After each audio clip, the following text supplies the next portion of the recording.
Hello, everyone. Welcome back to the True North Report. I am the Knucklehead, and this is the news that affects you and the rest of Canada.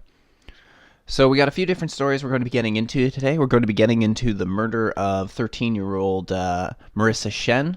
We're going to be discussing Trudeau and him trying to install politically correct culture and diversity into the military, and how that's not going over too well. And we're also going to be talking a little bit about Ahmed Hussein, and also discussing the CBC and what they're doing with children as well.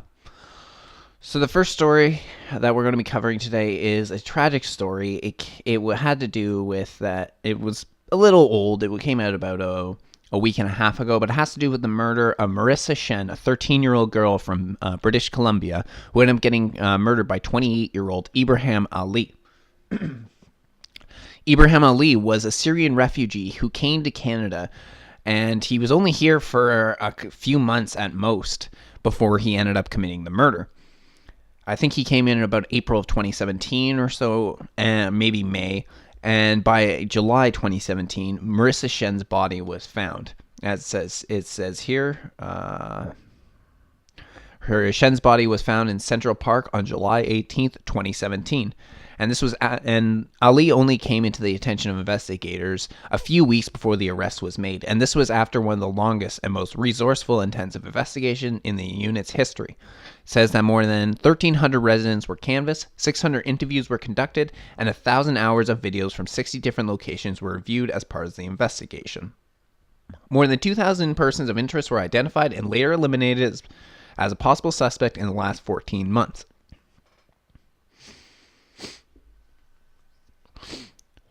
Ali was a Burnaby resident who came to Canada as a refugee 17 months ago, meaning he would allegedly have killed Shen approximately 3 months after arriving into the country.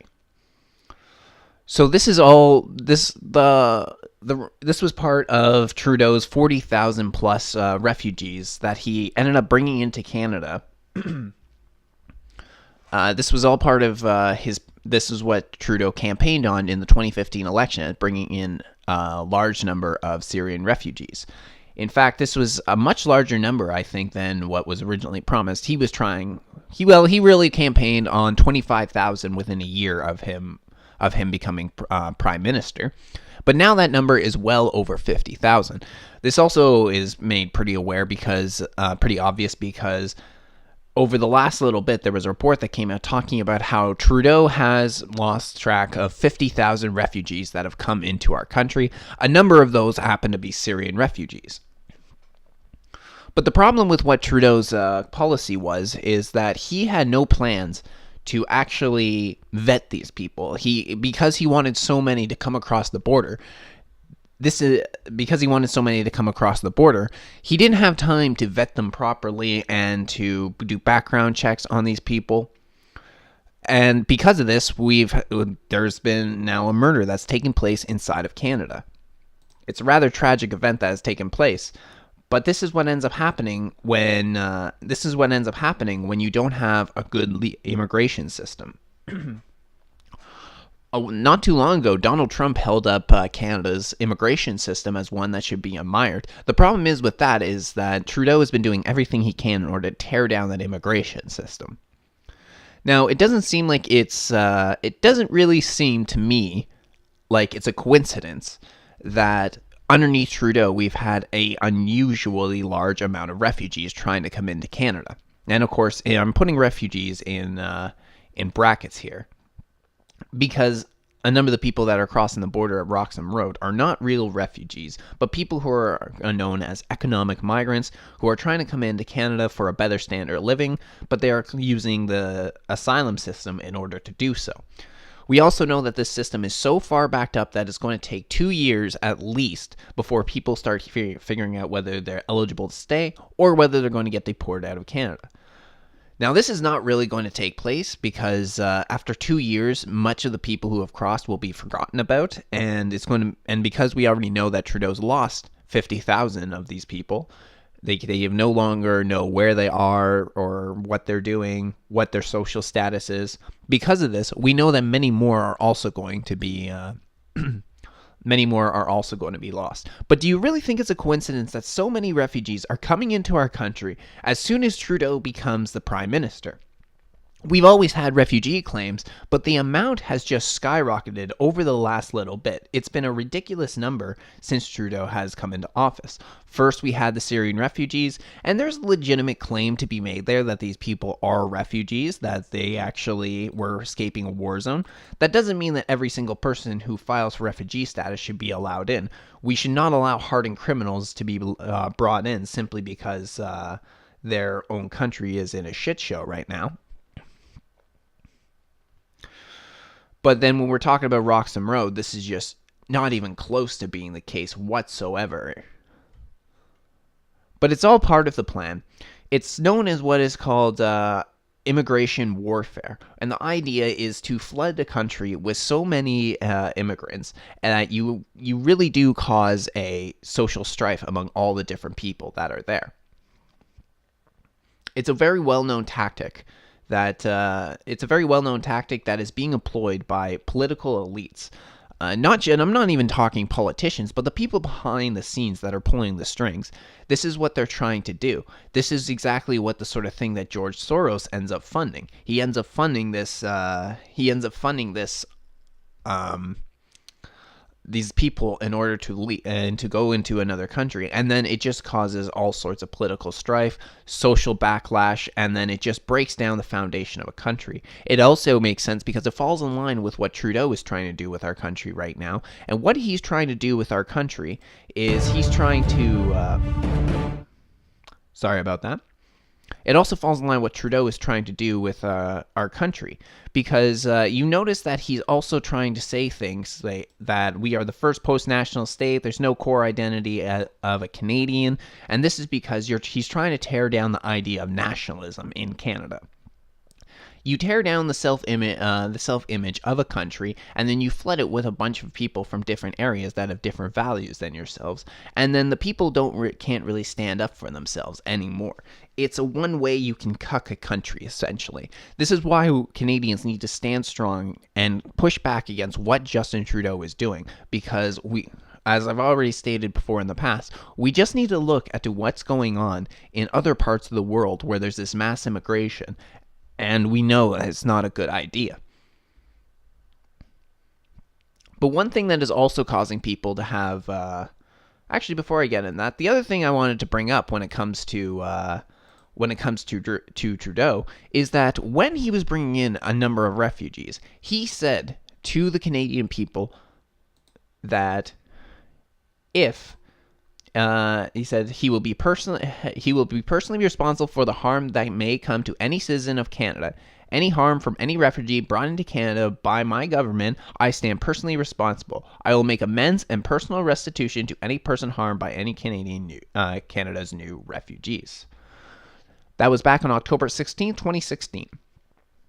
So there he is, taking credit that if anything goes wrong, we can blame him. But this is not the way that he's reacted to the murder of Marrisa Shen. In fact, his reaction to the murder of Marrisa Shen have actually been a little bit disgusting, in my opinion. Is that he's not taking responsibility, and he doesn't really seem to hold that sympathy for the family as he should. But the other thing that is actually right now getting a lot of Canadians pissed off is the fact that the media immediately started playing defense for the refugees as soon as this story ended up coming out. Because even in this article from the Burnaby Now, it ends up saying, a quote by the investigator, Richardson, said she hopes that the incident won't result in a backlash against refugees. Quote, historically, we have seen this happen. I'm hoping that in this case, we do not see this happen. I think by and large, our refugees that come to our country are hardworking citizens that are happy to be in Canada. And I would just hope that we would look at this incident for what it is. It's a one-off situation. So that's the claim that's being made. So in this situation, actually, maybe I shouldn't blame the Burnaby Now so much for playing defense, more as it is the police force that is playing defense. But it's not the only one that this is a situation, because the CBC ended up coming out with an article about this. And it says, Syrian community fears scapegoating after man new to Canada charged with murder of Marrisa Shen. The saddest thing is mostly I've heard from the Syrians who are extremely shocked by what happened. So I believe that's actually a quote that we will get into in the article. But the saddest part of this murder is that the Syrians who are the saddest thing is mostly that they've heard from other Syrians who are extremely shocked by what has happened. No, the saddest part of this is that a 13-year-old girl was murdered. That she had a long life ahead of her, but now it's been cut short simply because of one bad person. Because we let it happen. Because we did not vet our refugees when they came in, and the immigrants who are coming in. And the thing is there's plenty more of situations where this ends up happening. There was another story not too long ago where it's talking about a man who crossed through Roxham Road, ended up being a pedophile. But he was allowed in because there was no checks or balances for this guy, because there was nothing there for them to check. There was nothing there for them to compare him to and see what his background was like. And because of this, we let a pedophile into our country. As we get into this a little bit,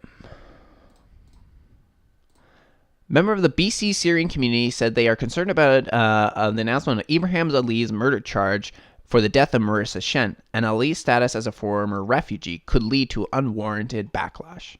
Police on Monday announced that Ali, 28, had been charged with killing Shen. They described a man with no criminal record who arrived in Canada 17 months ago as a refugee from Syria. Those details caused concern for people like Danny Ramadan, who came to Vancouver from Syria 4 years ago, himself a refugee. The acclaimed novelist and LGBTQ activist said that for people in his community, there is already fear of being vilified for one man's alleged crime. Now, here's the first thing about this where I am skeptical about this article, is that they say that he's a man with no criminal record who arrived in Canada 17 months ago. Well, I don't know how they could know this, because the current moment, Syria is in war. Now, that war has actually been slowly starting to dwindle down. It's still ongoing, but it's not nearly to where it was a few years ago when the whole country was in chaos. But there was no way to actually be able to there was actually no real way to get a hold of the criminal records in Syria to be able to be sure that he did not have a criminal record. But there are other ways to tell if somebody's going to commit an act of violence. There are ways to profile them in order to know this, but this is not being done currently by our government. And the other thing I find too is that where they say this Syrian refugee is an LGBTQ activist. First of all, I believe this is actually a pretty, it's pretty obvious that this guy, if he's an LGBTQ activist, he's coming from the left wing of politics. So the CBC ended up interviewing someone from the left wing of politics in order to get somebody that would be more along the sides and in the more along their lines, and somebody who would see the problem from the CBC's point of view. But how many Syrian refugees do you actually believe are LGBTQ activists? So to me, they went out of their way to find somebody that they could quote, and then they could quote who also appeared to be on the left wing of politics. Because if they were to go more to the conservative branch, I don't believe this would go over as well with them. The thing is that a lot of Islamic countries are quite conservative, as a matter of fact, which is why I always found it funny that a lot of left wings and progressives happen to fall in line with them. Because why would they fall in line with people who have such contrary values to that? But there are other problems that we can have from these people coming from different areas that don't have to be so obvious, as in they're going to commit murder. It can be how they view women. Depending on the certain culture, they may have a very low view of women. It could be also the sort of things that they engage in. For instance, you can go and look up in some polls where you can find out the belief in the Islamic community, and there's some countries that are supposed to be more advanced. If we can use that word, they actually are quite disturbing on some of their views. For instance, Egypt is a country that is quite wealthy. Yet 90% of the people there believe that death is an appropriate response for leaving the religion of Islam. This is a concerning statistic. Now, Syria is not Egypt, but we can also go on. We can also go out and find a lot of these statistics as well, and see what it says about Syria. So the problem that I have with the media right now is that they're really playing defense for the refugees that have come in, but because of that, they're actually having a very concerning. They actually have a very concerning. It's very concerning that they haven't taken into account the family of this victim. I personally, I did not see CBC speak to the family of the victims, and they focused more on what the Syrian community was going to be facing, rather than what the family of Marrisa Shen, a Canadian citizen and Canadian family, is facing with the murder of their daughter.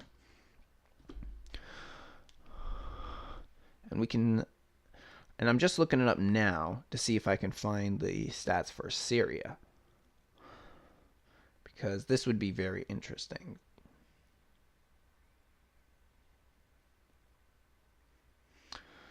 All right, still looking on here, see if I can find something for you.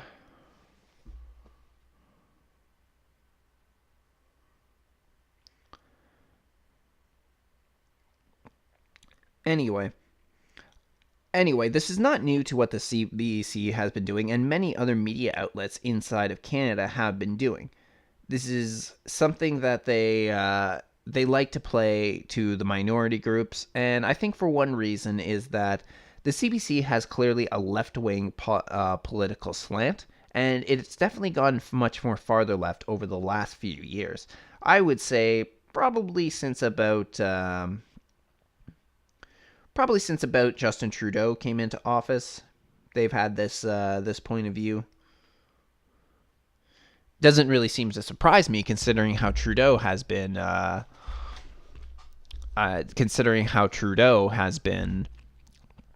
giving them a lot more money, since that, considering what Harper ended up cutting from them, and then suddenly they ended up having so much support for the Trudeau government. But what's also very concerning is it was Trudeau's reaction to the idea of a 13-year-old girl being murdered. He gave a very cookie-cutter response to what you would give to anybody, but there was not a lot of personality that was added into it. In that he should be able to speak out and have the same sentiments that every Canadian should have, that this is a horrible thing that ended up happening. Yet instead, he ended up just sort of seemed like he was reading off a script, and even his reactions and his facial expressions were not in line with what an average person would think. This is why I'm actually starting to really think that Justin Trudeau might be some form of sociopath. But anyway, Justin Trudeau ended up getting an interview to Maclean's magazine, and we will take a look at this here. Make sure the volume's up. We've got a little bit of time left. I wanted to let Maclean's readers have at you, because we got a lot of interest, both in all the issues that I've discussed and in a few that we haven't asked about before. And so I'm going to pass along a few questions that came from Maclean's readers. One is asking what you have to say about the arrest in British Columbia of Ibrahim Ali, who was a Syrian refugee, following the murder of a teenage girl named Marrisa Shen. Obviously, it's devastating news for her family, for her friends. It's a terrible tragedy. Anytime someone is murdered, it's a terrible thing.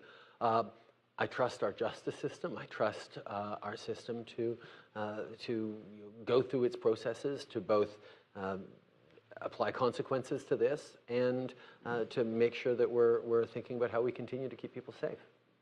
A lot of people say that, some people say that, if it hadn't been for the surge in Syrian refugees after the 2015 election, guys like this guy would not be here. I'm not one of those people who says that. Well, first of all, let's address that final comment, which he says that if the Syrian refugees hadn't come here, then this murder would never taken place. Trudeau says he's not one of those people. Well, there's no doubt that the murder would have never taken place because Ibrahim Ali wouldn't be here in Canada if the refugees were not brought in. And it's one thing to take in a few refugees, but 50,000 is a large number, and we're placing that already on top of what we have is over 250,000 immigrants who come to Canada every year.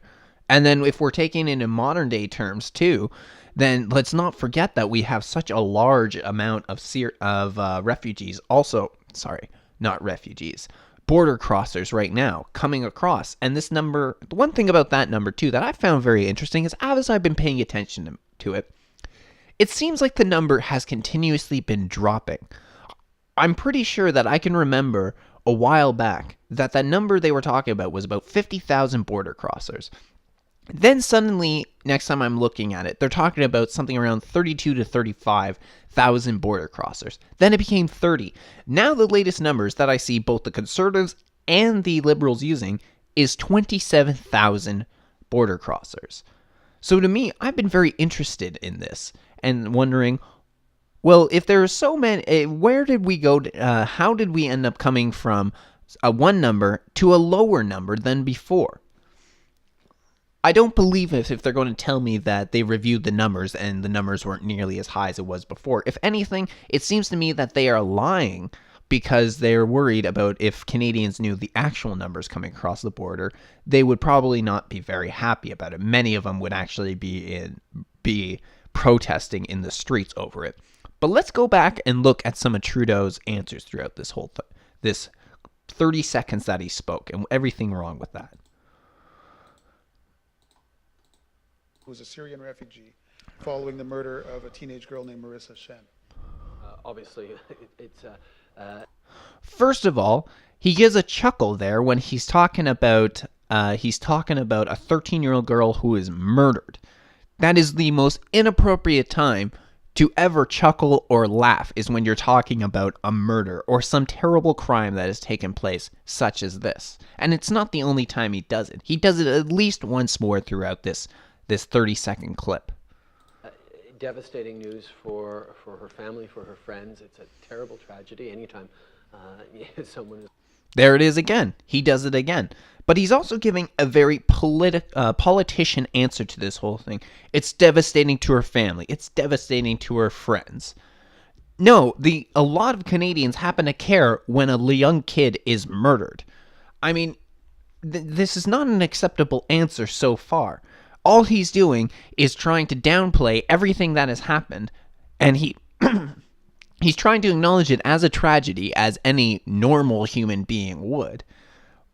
But he's not acknowledging how grave of a crime this is. Whenever you murder a 13-year-old or any child whatsoever, you need to be held accountable, and you need to get the full brunt of people's criticisms and the full brunt of the law. But Trudeau is throughout this just downplays the actual act itself. Is murdered. It's a terrible thing. I trust our justice system. I trust our system to go through its processes, to both apply consequences to this and... So he says he trusts our justice system to go through the process and apply consequences to this. Well, this is not the first time that Trudeau himself has actually... This is actually... So let me rephrase that. He did not hold this sentiment during the Colton Boushie case. When the verdict on the Colton Boushie case ended up coming out, where, first of all, again, the media covered for the one committing the crime, because they were talking about how it was a Native man shot by a white man. When they ended up talking about that, the media downplayed and actually tried to hide the fact that Colton Boushie had a gun. But then when the verdict came out, Trudeau was the first person in the public eye to come out and condemn the ruling and say that we need reforms in our justice system. But now he's trying to claim that he trusts our system. To make sure that we're thinking about how we continue to keep people safe. The other thing is nothing Trudeau has done since he became Prime Minister has kept Canadians safe. In fact, it has done the complete opposite. It has actually made Canada a much more unsafe country. I actually have something else pulled up here. I was going to talk a little later, but this is the perfect time to talk about it now. Actually, let me just find it for you. But anyway, any sort of you know what? Let's just look at two bills in and of itself, and we can see that nothing he has done is downplaying this. He's got Bill C-71, which is supposed to be the common sense firearm legislation, when it does nothing to address guns and gangs. We also have the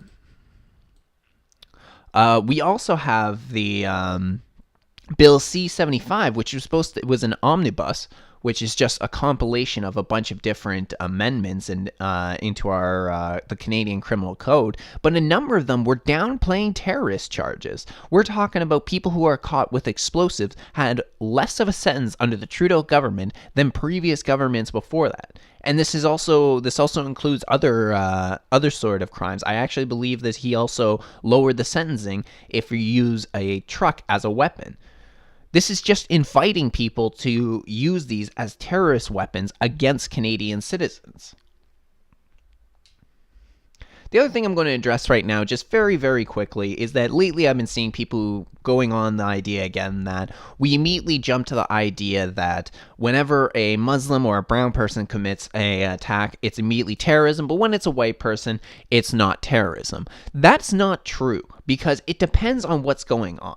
See, terrorism has to have a meaning behind it. It's not. The idea is to scare the population. But the problem is when we have a Muslim man commit a terrorist act, is that usually they're doing it for their religion, and this is made pretty obvious by the amount of times before a terrorist attack they shout Allahu Akbar, which means Allah is great, or the greatest, I should say. Allah is the greatest.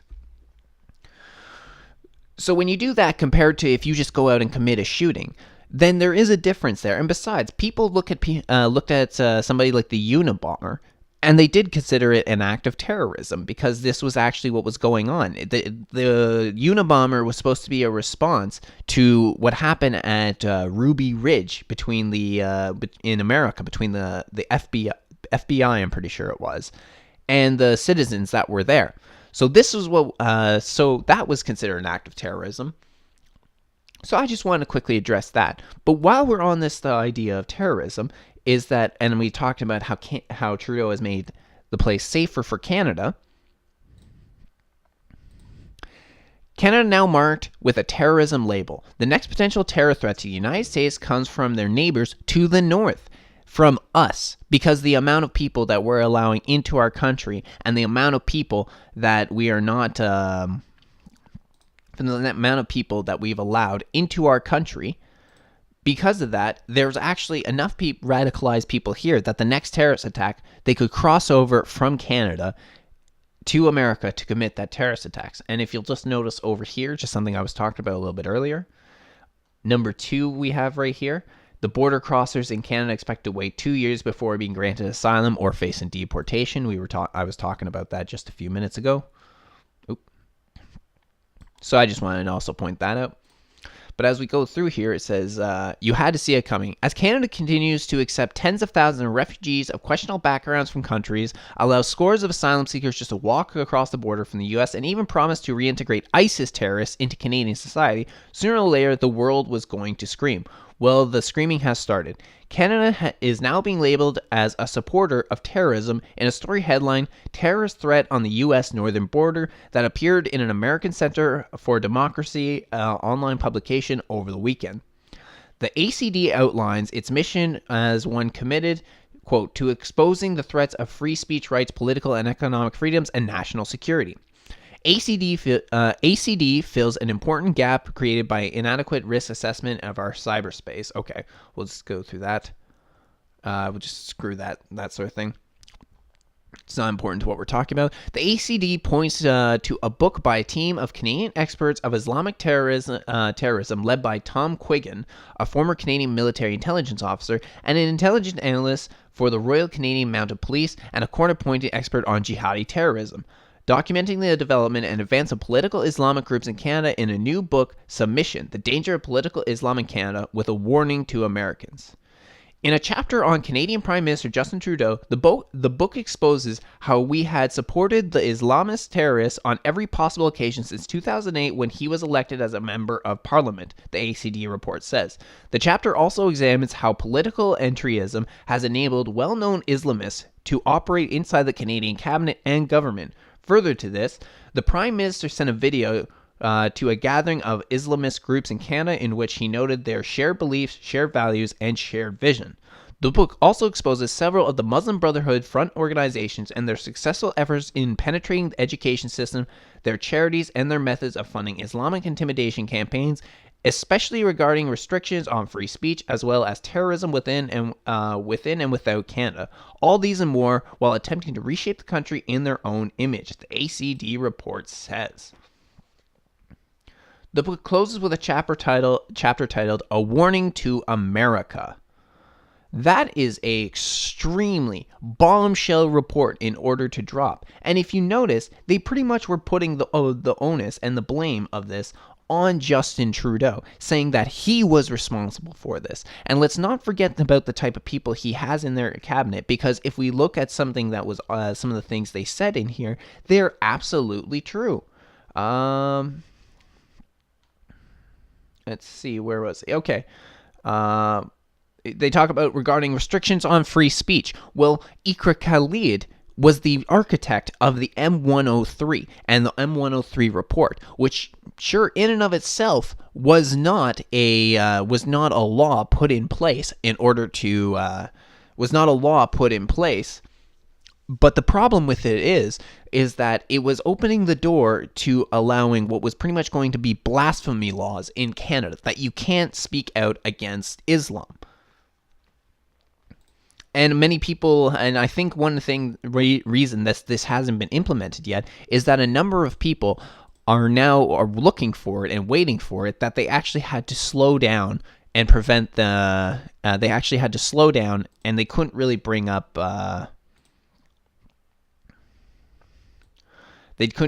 it up because so many people were now were aware of what M103 was supposed to represent and what it was the precursor to. So I believe that the Trudeau government realized they had to take a step back from implementing a law like that, because it would not have gone well in Canada. There's already a number of things that we can't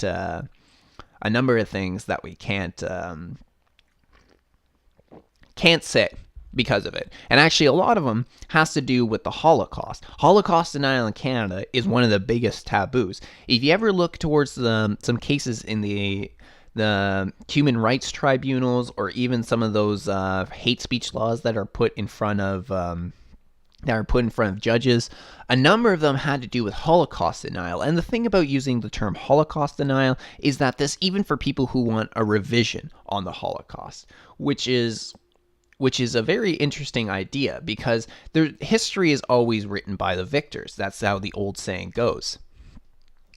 But whenever even people who are starting investigating into the Holocaust, and they're not even necessarily deniers, because the whole idea of a denier is that you're saying it never happened. But many of these people who have been put in front of the Human Rights Tribunal or in front of a judge, it's the problem with that is that they've actually said is that we're not denying the Holocaust happened. We're questioning how many people were killed during the Holocaust, or if things went down actually the way that it is said to have been going down. And, hold on.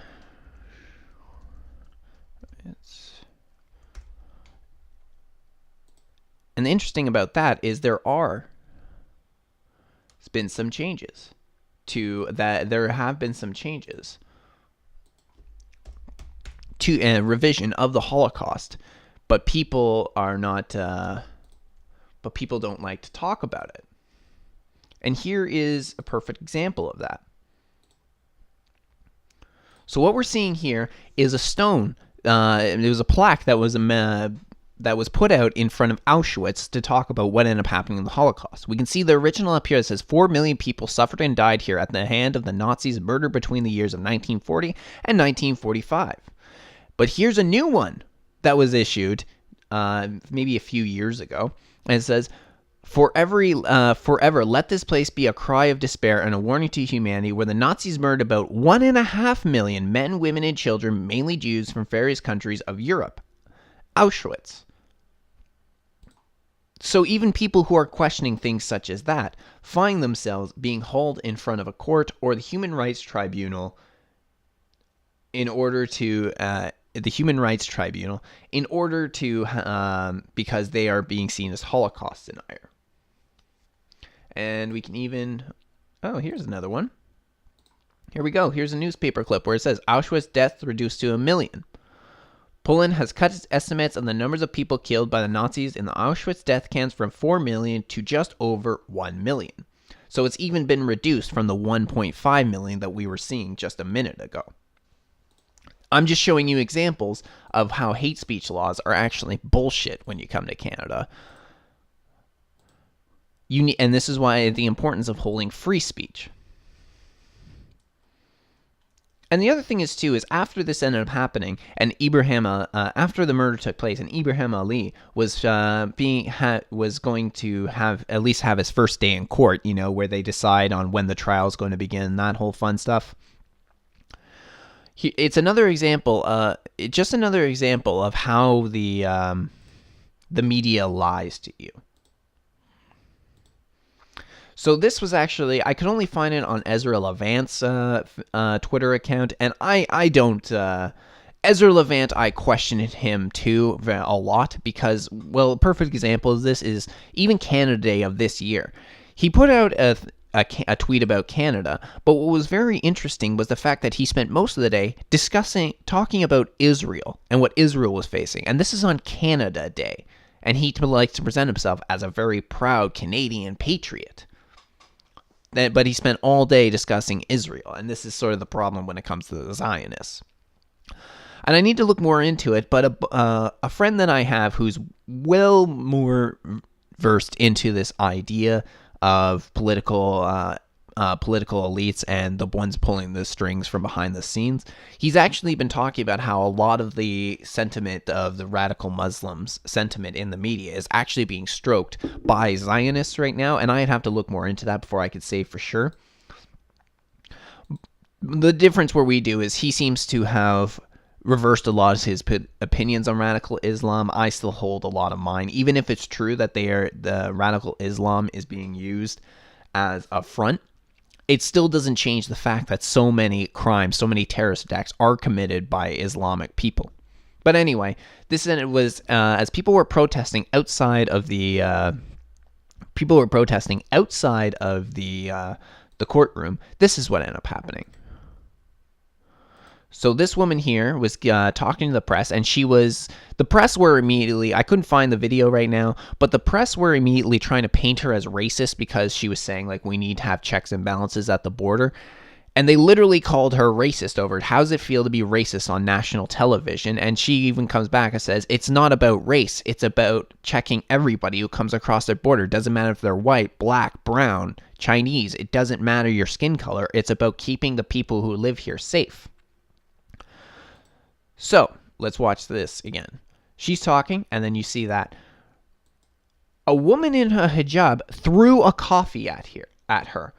Threw a coffee at her while she's speaking on the subject. And if you'll notice, right here, that is a CBC microphone. There was a number of people at the press there that day. A number, like she was talking to at least 3-4 different reporters when that incident took place, and the woman threw the coffee at her. And she walks off, no problems. First of all, that is considered assault by our criminal standards. That woman just committed assault. Nobody stopped her from leaving after the crime took place. And what was worse about that is that a number of the press never reported on it. They did not show the image of the woman, this white woman here, having this one we can see in the frame right now, having coffee thrown at her by a woman in a hijab. And it just shows how the press goes to lie. They just lie all the time, and you can't trust anything that the press says.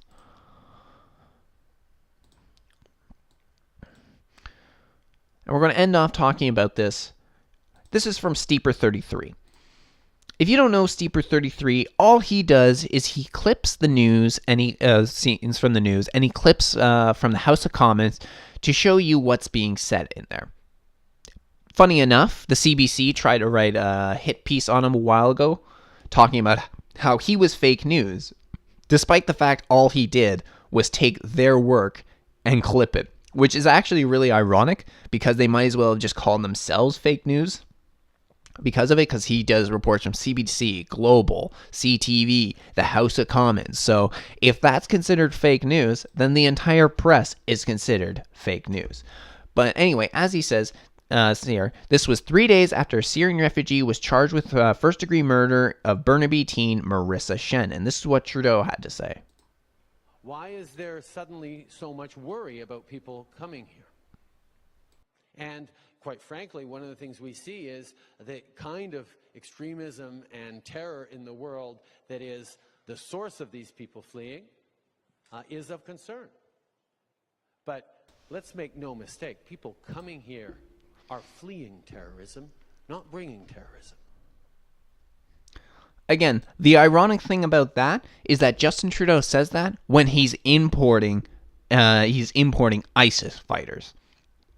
And the thing is, too, is they may be running from is that a number of people might be running from the violence itself, but a number of them still hold extremist views, such as a country should be governed by Sharia law. And this is something that we're seeing in Canada. In fact, the civil courts can be judged under Sharia law. That is already a thing in Canada. For instance, a divorce. But the thing is about that is, how could it possibly be sorry, let me just give a little context before I ask that question. The idea of a divorce for a Muslim couple has to be agreed upon by the two sides. So the wife and the husband have to agree to be dictated under a Sharia court in order to get their divorce. But how can it be that in a culture, in a religion that deems that a woman's testimony is worth half of a man's, when the husband has complete control over his family, including his wife, how can you then have a consensus that both parties have agreed to be dictated under Sharia law?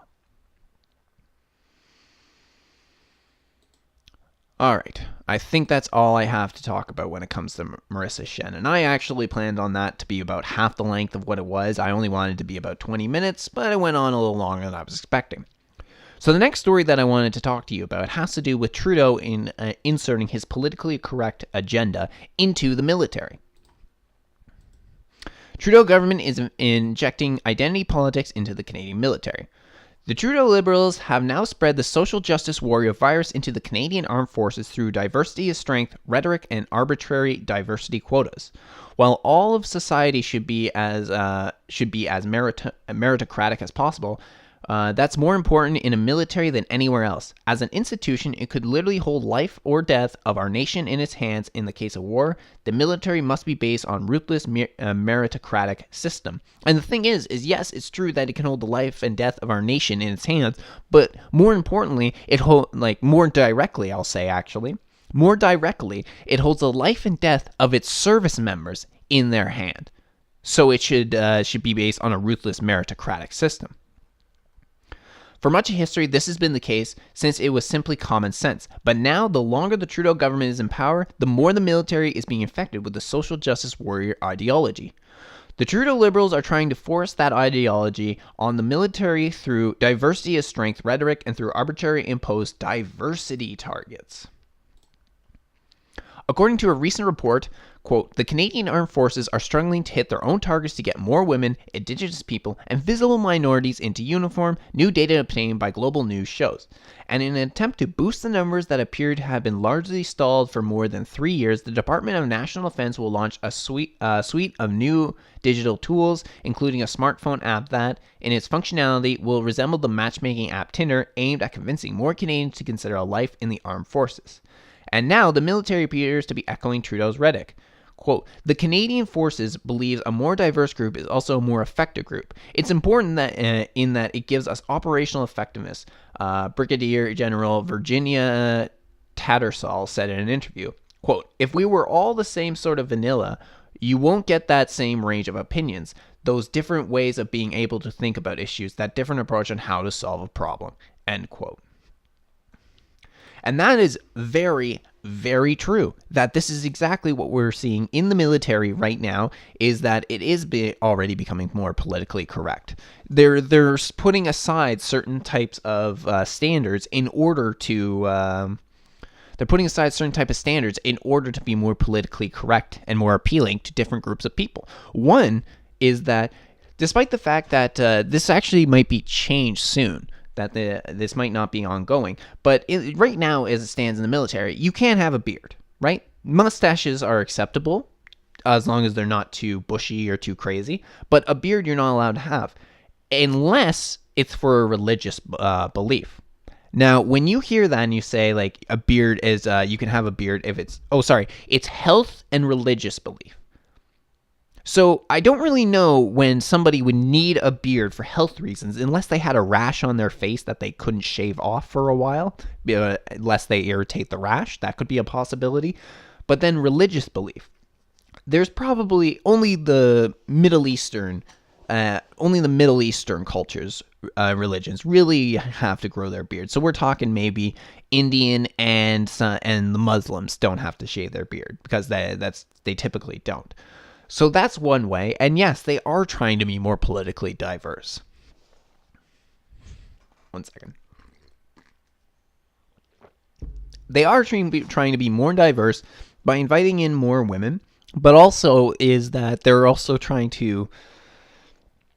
One thing is that a friend of mine, I think I spoke about him before, is that he went into the military, and I was bringing this up when the Canadian Forces were talking about how they were implementing their weed laws for when weed gets legalized, and I said that even when weed gets legalized, my buddy told me that it didn't matter, that you still could not smoke weed regardless.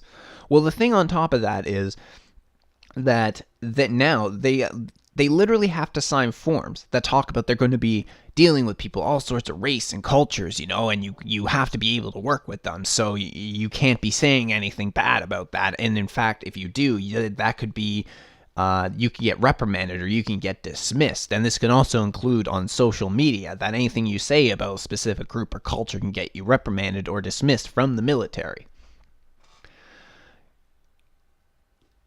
And it's not working. That's the other thing, too, is that there's a number of reports that can actually back that up. In that, just because you try and make something more diverse, that doesn't mean that you will that more people will be attracted to that. Hold on, just looking something up real quick. There we go. Found what I'm looking for. Now, this is from The Atlantic. The more gender equality, the fewer women in STEM. A new study explores a strange paradox. In countries that empower women, they are less likely to choose math and science professions. We're not going to get into this too much, but though their numbers are growing, only 20% of all students taking the AP Computer Science program in the United States are female. The gender gap also grows worse from there. Just 18% of American computer science college degrees go to women. This is in the United States, where many college men proudly describe themselves as male feminists, and girls are taught can do anything they want to be, can be anything they want to be. To me, this answer seems pretty obvious. It's that if you give people the option, then they're going to go to where it appeals to them. And there are very big different appeals between men and women. There are things that women want to do. There are things that men want to do.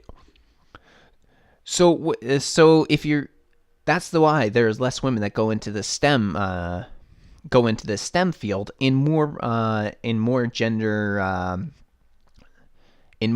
gender equal societies, is because the thing is that women want to do whatever a man can do, have the possibility. That doesn't mean they're going to go through with it, But this is something that people like Justin Trudeau doesn't frickin' understand. That just because women can do something doesn't mean they're going to do something. So it seems pretty obvious to me why there are less women in these fields. But the one thing that'll definitely attract women in these fields, if you're giving them more subsidies, or you're trying to give them something to help them out a little bit more, then they'll probably attract them to there. And recruiting campaigns can work to a degree. But at the end of the day, if they're not enjoying themselves inside the field, they're just going to drop out. They're not going to go through with it. And there are reasons that the STEM field appeals more to men than women.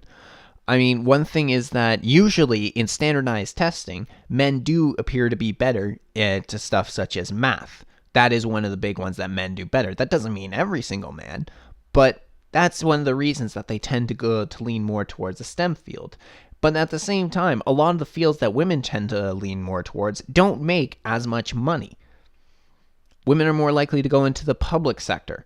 Women are more likely to be sort of caretakers, and that can also include the jobs they do. But a lot of times, those jobs don't pay nearly as well as other ones, and there are reasons sometimes. Some of the jobs get paid more simply because they're more dangerous, and you need to give people an incentive.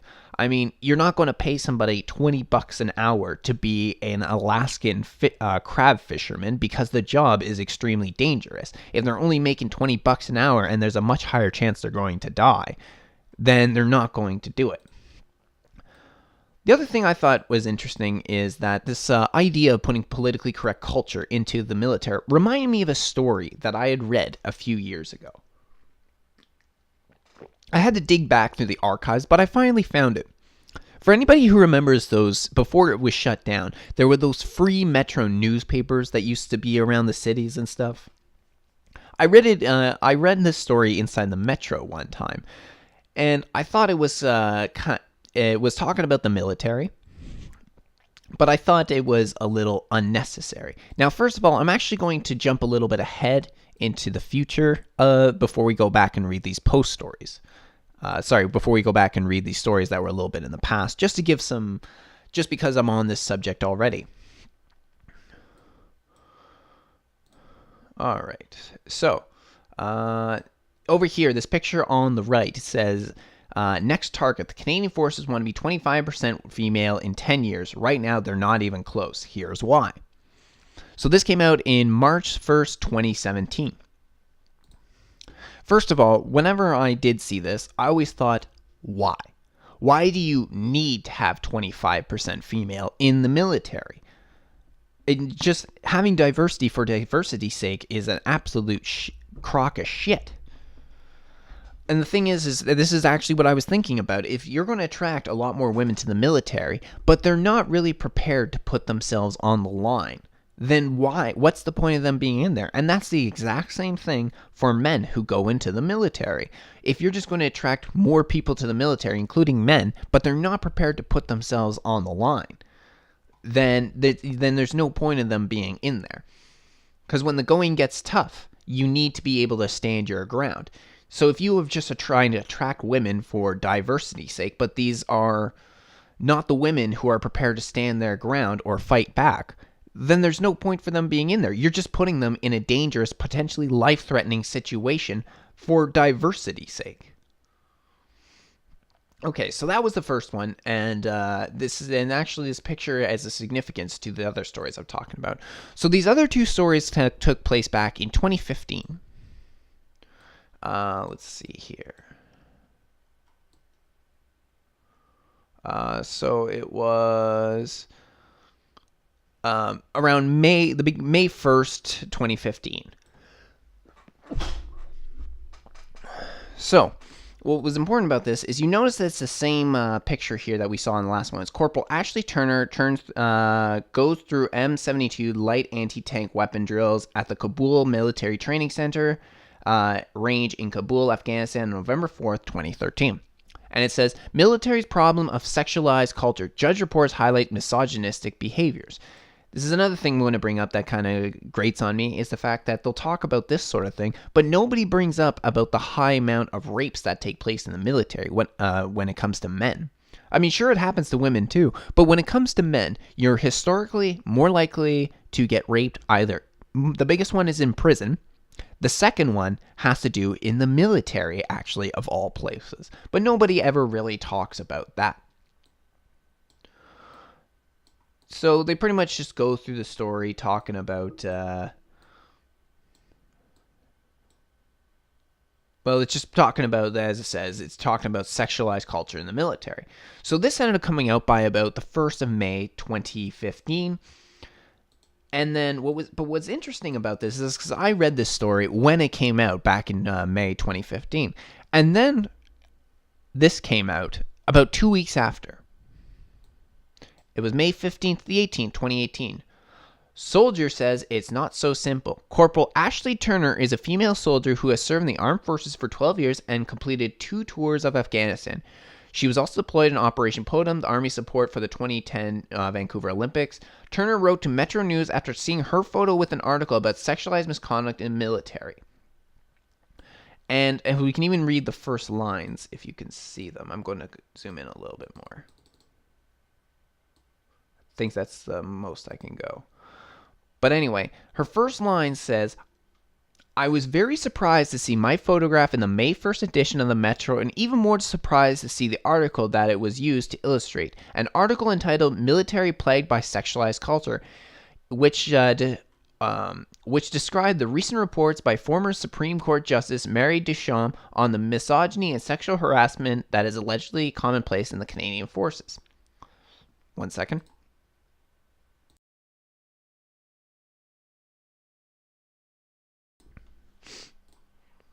While I am flattered that my picture was chosen to represent female soldiers in general, I also feel that I was immediately impression a reader would. I feel that the immediate impression a reader would get is that it was included to provide an example of female soldiers who had first-hand experience of the issue discussed in the report. Therefore, I wish to clarify that this is not the case and that I am not in any way associated with the study in question. In fact, I had been one of the 700 personnel who were selected to participate in the study.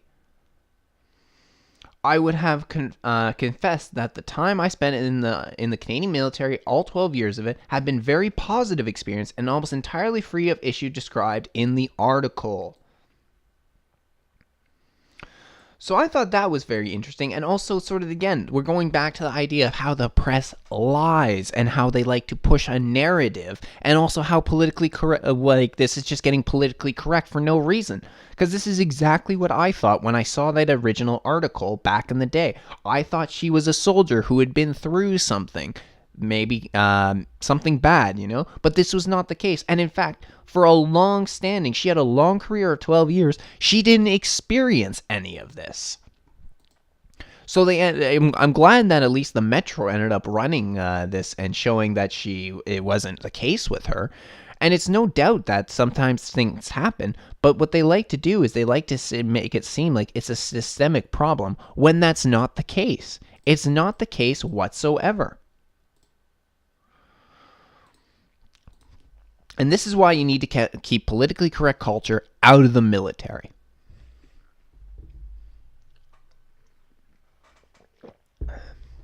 So for the next story, we're not going to dwell too long on this actually, but it has to do with Prime Minister Justin Trudeau. He ended up meeting with a bunch of First Nation leaders, and he got quite annoyed when it turned out that the leaders wanted to, instead of doing a quick photo op with Justin Trudeau, they wanted to actually have a proper discussion about the problems faced by their people, such as the lack of clean water on reserves. Now, one of the problems when it comes to clean water is that many of the Indian reserves, they actually are in areas where there is no flowing water out there. Like it's not just that the government doesn't want to, but it would be a huge undertaking of the project in order to get the water out there. Many of them live in the northern parts of Canada.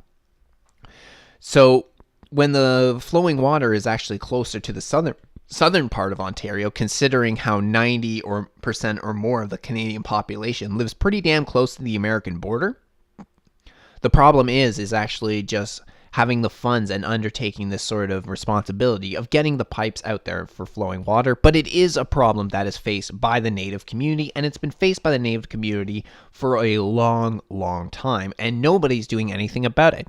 Trudeau likes to talk about the Indigenous people, but he very rarely actually does anything for them. He just likes to use them to sort of he just likes to use them for his photo ops and to talk about all the problems Canada has that I'm going to fix, but he has not done shit for them.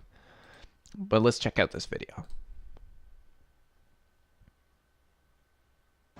We did a out-of-court settlement. We're talking about it, like they need the mandate now, so we can push this along. They need greatly appreciated for both nations, and I think our elders and our forefathers greatly appreciate that. So we address that as soon as possible. Thank you. So, first of all, I apologize on the time management here. We had an hour for the FSIN, and unfortunately, there was only 10 minutes left for you guys because no. We have a lot of things to bring to the table, but we only give it 10 minutes, so we don't many chiefs are here. I drove 4 hours, some of these people probably drove from further. So, where's Bobby? Chief Bobby had been given an hour with all of you, and the original plan was to have 8 people around the table representing everyone else, and they were going to present all the perspectives from all the different regions. Unfortunately, the first meeting, Bobby, I'm just saying, we gave you an hour for the FSIN, and the original plan was 8 people around the table or so, representing all the different regions, bringing forward the concerns of the folks. And the first section took 45 minutes, and every single person spoke around the table. That's not fair. That's not fair. That's not the way. That's not the way. You know, it is, and I am really, really upset about this. And it wasn't for me to interrupt the previous speakers. But Bobby, there shouldn't have been every single person speaking for 8 minutes in the previous meeting. And because that is not the spirit of reconciliation, of nation-to-nation relationship we're supposed to have. And I am stuck with an absolute time cap at 9:05. And the fact that we took 45 minutes for the first section, Bobby, it means that we are not able to have hearings. I would like to go around the table quickly, so everyone around the table can speak. But you can't speak for more than 30 seconds. Introduce yourself and give me your documents, because the time was mismanaged around here. Thank you for sitting and meeting with us. I'm Solo First Nation, for a community hour and a half north from here. We live along the lakes, but we have a couple of outstanding land claims.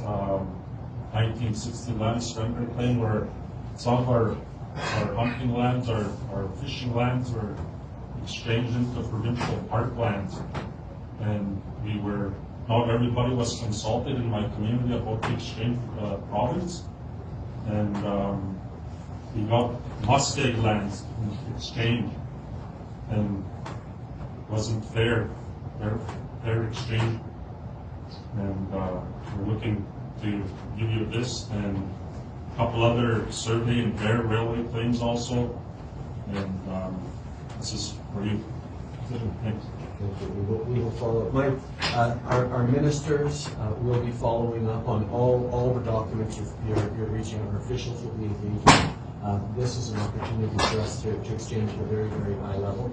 I don't want to keep speaking. Okay, I have Chief Calvin statements from Peace Goose. We have some serious housing issues and land claims outstanding. We had a residential.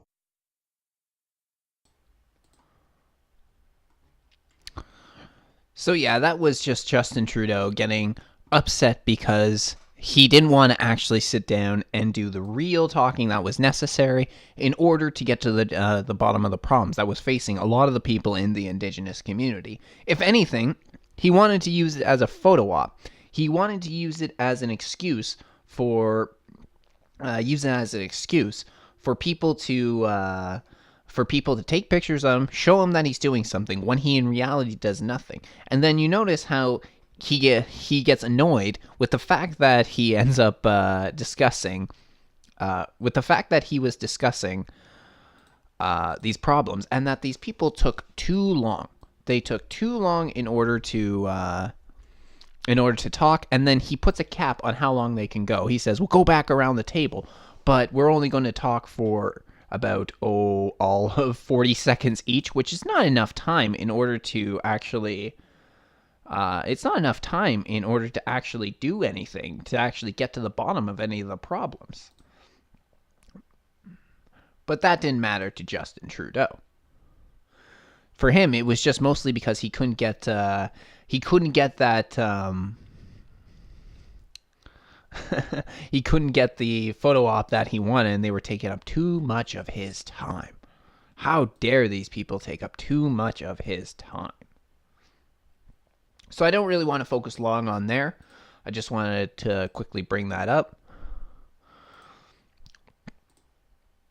And then we'll finish up here with two quick stories. Just going to finish up first one having to do with the first one's going to be discussing under Trudeau, Election Canada wants tools to listen to social media. Oh, that's not concerning whatsoever, because that is almost exactly the idea of what George Orwell's book of 1984 discussed. Is just that everything that the people did was monitored and listened to by the government, by Big Brother. But Trudeau is, of course, we're not that far along yet. But Trudeau wants to listen in on social media, so what you say on social media can now be dictated by the government, what's allowed. Under the pretext of fears of Russian interference, Election Canada is seeking a social media listening tool to use in the next election. According to a report, the government wants a tool to listen and analyze trends on Twitter, Reddit, and Facebook. Quote, in a notice of proposed procurement posted on Tuesday morning, election agency writes that it needs the new tool to be able to listen in near real time to key influencers to identify potential issues that may affect the election early on, as well to detect, through timely and accurate notification, potential incidents and trends affected the integrity of Canada's electoral events in near real time. The system must be able to identify and help connect geolocated incidents and monitor specific hashtag keys, handles, and accounts. Think of how easily such a system could be abused by the Trudeau Prime Minister's office. If it's listening to influencers and tracking key trends, then that info could be used to readjust Liberal campaign strategy, messaging, and used for attacks against their opponent. Also, Trudeau could use the system to falsely claim that people criticizing Trudeau are Russian bots, using dishonesty and fear-mongering in an attempt to discredit legitimate critics of the government. Given that kind of power to the Trudeau government should be very disturbing to all Canadians, and regardless of what pretext the Trudeau government gives for the tool, it's a power that they shouldn't be given. Yeah, that is a very concerning thing, because this is actually something that took place already when it comes to the 2016 presidential election, is that a number of people were being labeled as Russian bots and Russian trolls who were American citizens. One of them was actually a Navy vet who was pro Bernie Sanders actually, but he ended up getting labeled as a Russian bot. Simply, this was not necessarily by the government, but by a reporter. He ended up getting called a Russian bot because of it, and a lot of it had to do because the Bernie Sanders Facebook group he was a part of there was a lot of anti-Hillary sentiment that was coming in. But the thing is a lot of the people who were in the Bernie Sanders movement were Bernie bros, Bernie or bust. They had no plans of voting for Hillary Clinton if Bernie Sanders ended up not winning the election, and he had the primary stolen from him. Whether you like Bernie Sanders or not, that's the truth, is that the primaries were stolen from Bernie Sanders. And because of it, he got mislabeled as a Russian bot. Now we're going to end up on what the CBC is doing with kids. CBC launches new service target at kids. CBC Kids News has already published content on marijuana legalization and Ford's use of the notwithstanding clause. Canada's state broadcaster is launching a new platform aimed at children. The new website, CBC Kids News, went live yesterday, featuring text, video, and multimedia content. And this was published it says 2 days ago, so about the 19th of September. The face of CBC Kids News, it went live yesterday, it said, so even before that, so it was the 18th. The face of CBC Kids News, 14-year-old actor Sarah Chaudhry, says of the launch that everyone deserves to know what's going on around the world, and it shouldn't just be adults that know what's going on. In its first days, the state broadcaster child-focused news site featured sports, culture, science stories, including a rundown of Team Canada's run at a Little League World Series, artist profiles, and a story about narwhal whales that has joined a pod of beluga in the waters of St. Lawrence. And despite their target audience, the new news service is not shying away from covering complex political stories. 2 stories have already been posted on the site and explaining marijuana legalization and Ontario Premier Doug Ford's use of the notwithstanding clause to their young audience. So first of all, they are talking about covering complex political stories.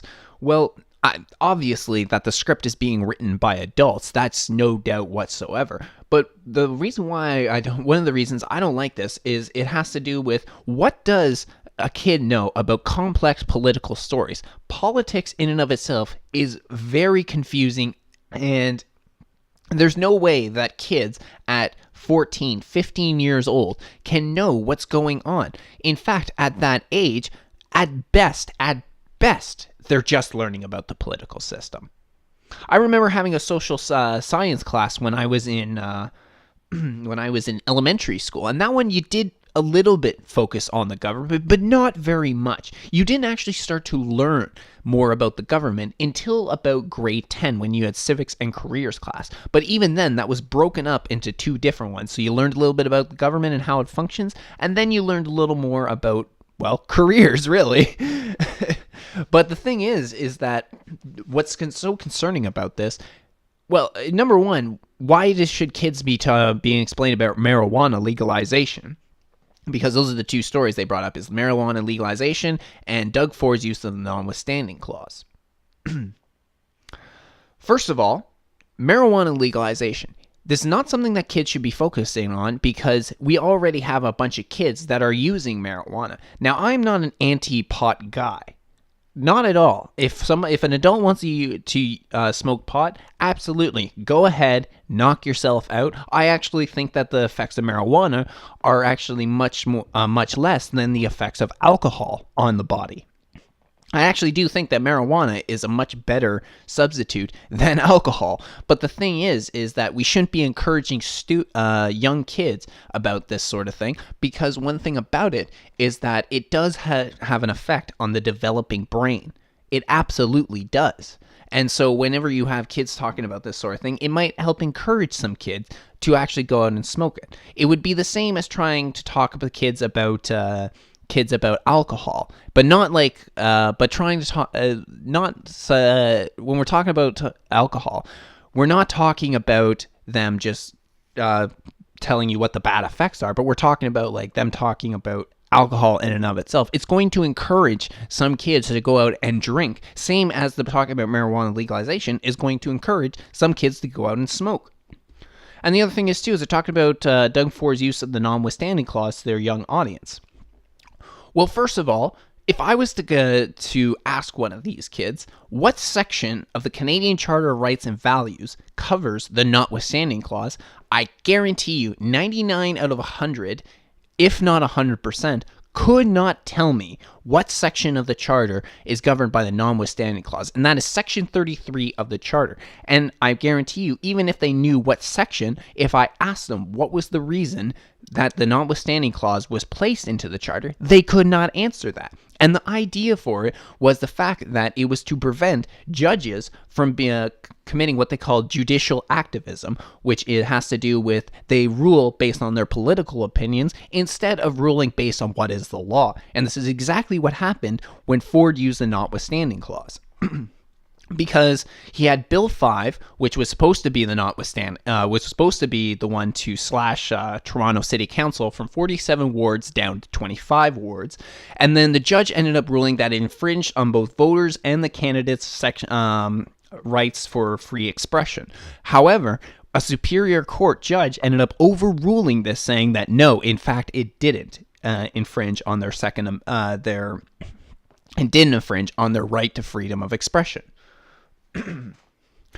So that was a case of judicial activism. Now, Ford was going to use a notwithstanding clause with Bill 31, which was going to be the next bill to slash Toronto City Council, and he would use it in order to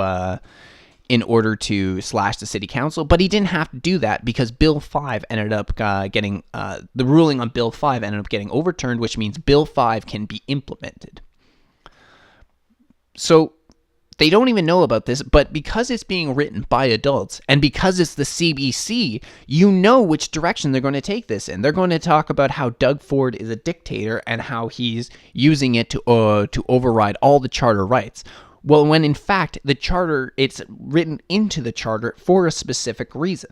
Now, I personally am not crazy about the Section 33 because it overrides the some of the most fundamental rights we have in the Charter. I'm not crazy about that, but I like what the notwithstanding clause stands for, because one thing about a place such as America is they have these inalienable rights, but it does give rise to more judges being able to use the notwithstanding clause because, it does lead to more judges doing judicial activism because of it and pretty much dictating what the law is rather than the elected politicians.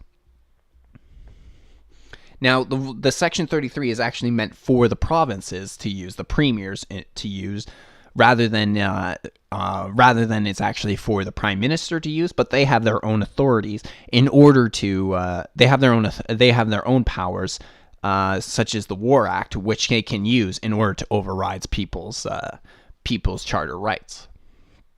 So I'm not crazy what it stands for, but you know what they're going with this.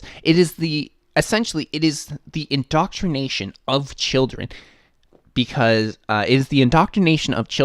they're going to present them the news with their own political spin, which is going to go against, obviously, the right-wing vote. It's going to go against conservatives and that, because the CBC, especially these days, is a far-left organization. And it's absolutely despicable. The other thing is, too, is it reminds me of a quote by Lenin. A quote by Lenin where he said, I'm paraphrasing a little bit, but he says, something along the lines of, let me educate the children, give me 4 years to educate the children, and I will grow what I reap, I believe. Hold on, I'm going to quickly look it up, because the quote was much better itself. But pretty much it was referring to the indoctrination of children and how if you give them a chance to educate them, they will never forget what he installed into their minds.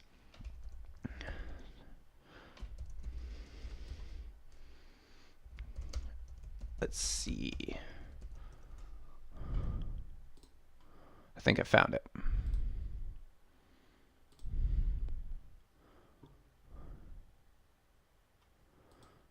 Okay, so I'm seeing two different quotes by Lenin, but both do apply to what we're talking about.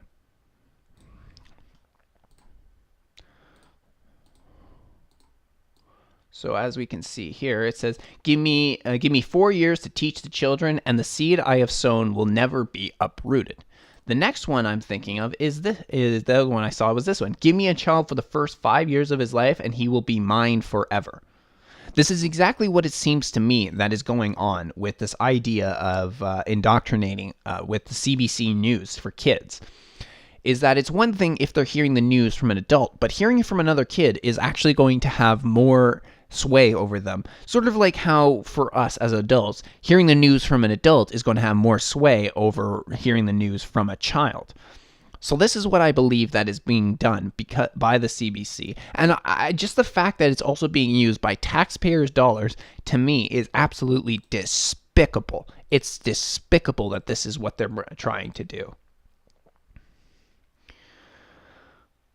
So I think that's all I had for you all today. Thank you very much for tuning into the True North Report. I will be back in a little bit with more takes on the news, and I hope to see you all around.